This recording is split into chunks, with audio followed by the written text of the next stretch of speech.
Alright, hey everyone, welcome back to the channel. Thank you so much for stopping by. I don't know if you can hear this or not right now. We are going to be doing something to the LB7 that hopefully will be an upgrade. That upgrade is going to be a new subwoofer for the truck. I got this subwoofer from Eric. This truck is already pre-wired, so unfortunately I'm not going to show you how to wire a subwoofer.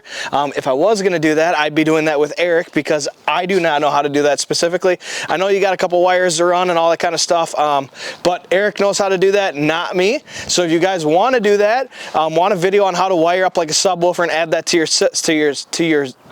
your vehicle, we can most certainly do that with the LBZ. But what I got from Eric here is a kicker speaker with sub box and also an amplifier. Now, enable for this and this to fit right here, we need to take this off of the truck, and then once we take this off, we need to cut this cab vent back a little bit, and then we also need to cut this off. So that, my friends, is what we're doing today, and I'm hoping it gives me a little bit more bass to my sound. I'm not looking for something to be absolutely extreme.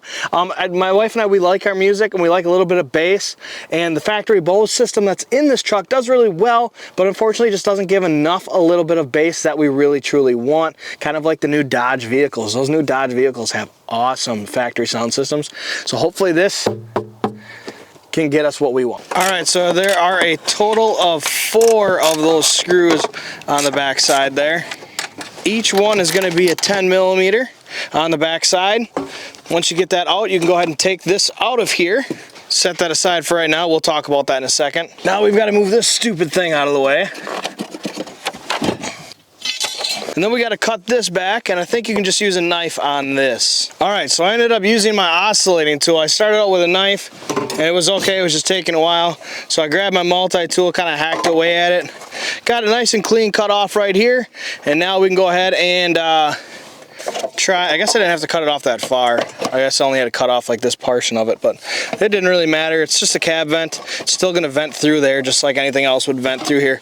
Next, we got to go ahead and cut this off right here. I am also going to try and utilize my oscillating multi-tool here as well, to see if I can get it a little bit cleaner and less sparking. Seriously, if you don't have one of these tools here, whether it's DeWalt, Milwaukee, or whatever, you need to get one because these things are awesome. You saw how easy that cut through that metal, and you can see it's not thin metal either. So definitely impressive. Now we're gonna see if this will fit in here. We have to cut that off.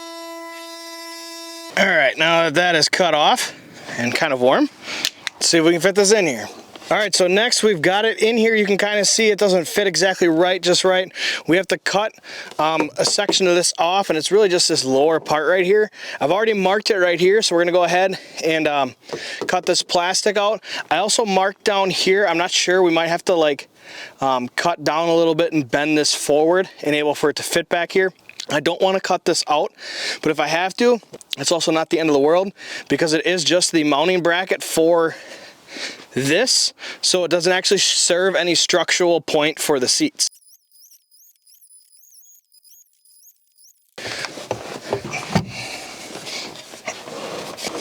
So we're gonna go ahead and cut this out. Seriously, it took me seconds with this tool. I freaking love that tool. It took me no time at all to cut this out. Holy shit. And just like that, it fits nice and good. I guess I went a little high there. I didn't need to go that high, it looks like. That's unfortunate. Oh well. So now we're gonna go ahead and push it back. And you can see it fits in there perfectly. Now the reason why we have this board up here is because the top of the seat would hit the speaker, so we had to put this board up here to prevent it. Hell yeah. So on this amp, we have a positive and a negative, right? You're gonna take your positive, which is this one, and your negative, which is this one, and you're gonna put it on these terminals right here on the subwoofer. It is color coded. Red is positive, black is negative.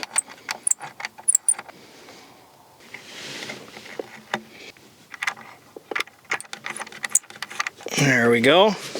You always want to make sure you don't have any insulation underneath your connections. There you have it. That is the wiring for the sub side of the things. Now we have to wire up the amplifier. Yes, it's messy because I have a daughter, I have a toddler, so yeah, it's messy. Anyways, so you're gonna have a red wire, which is your positive. This is gonna be coming from fused, and then you have a negative wire, which we have grounded to the frame of the seats. You have a negative wire right here. Now those two wires right here, you've got your ground, and then you got your positive 12 volts, and then you've got your REM cable, which is this little tiny blue cable right here. That one's gonna go right in the center. You don't need to see me terminate those, so I'm gonna terminate them really quick and then we'll get back at it. All right, there, I've got those terminated just like that. Negative, negative, positive, REM. And now you've got two cables here. They're both going to go into the input channels. Those input channels are right here, your left and your right, and it realistically doesn't matter. Now we should be able to turn the radio on and see that we have power. So yet again, we're here on a Sunday because I don't do this full time. And I went to get the power on, no power. So I go over here, pop the old hood latch, open the hood, go to look at the old fuse, and there's no fuse in there. I can't win. I just, this week, everything's going against me, and it's one of those weeks. I apologize. You know, I'm gonna put the video out there. I'm gonna do it because I'm not gonna just do this install and say everything went fine and dandy. Everything did go fine and dandy. All the wires are there. I didn't have to run any wires. It should have gone perfectly fine.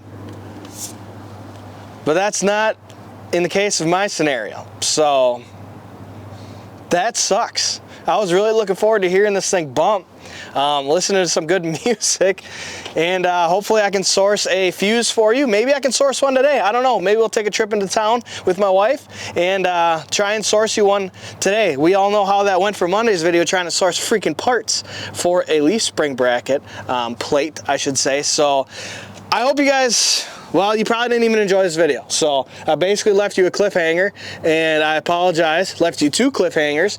But again, I'm transparent. I show you when shit doesn't work the way it's supposed to work, and when I mess up, and this week I messed up. Things happen, shit happens, it is what it is, so stay tuned. Oh, and in regards to this, again, this is non-structural to your seats. And then this is basically just kind of like a spring that helps you get the seats forward. Doesn't really do a whole lot for your seats. So not the end of the world if you don't have this or if you take it out. That's why I'm taking it out, and I'm not even gonna keep it. Have yourselves a great day.